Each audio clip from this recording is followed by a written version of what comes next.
Hello, নমস্কার বন্ধুরা, আশা করি আপনারা ভালো আছেন। আজকে একটা গুরুত্বপূর্ণ টপিক নিয়ে আপনাদের সামনে হাজির হলাম। এই টপিকটা থেকে প্রত্যেকটা পরীক্ষায় কোশ্চেন থাকবেই। কোশ্চেনগুলো খুব গুরুত্বপূর্ণ। দেখো, এই কোশ্চেনটা তুলেছি, এটা এসেছে কি আর তে এসেছে। কি আছে কোশ্চেনটা? 8 ও 18 এর মধ্যে সমানুপাতিক কত?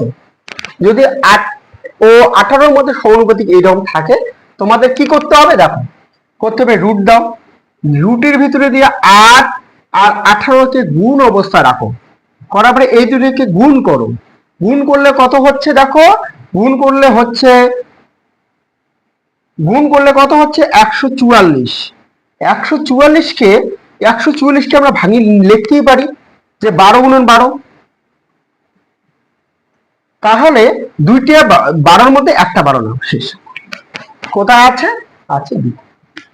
দেখো তো।